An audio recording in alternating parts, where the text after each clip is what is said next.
How to draw an isometric kitchen vent hood. First, setting your canvas.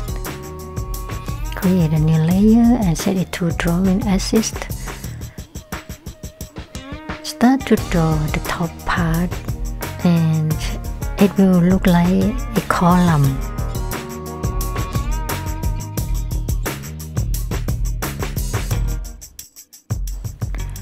And next, start to draw the bottom part of the hood.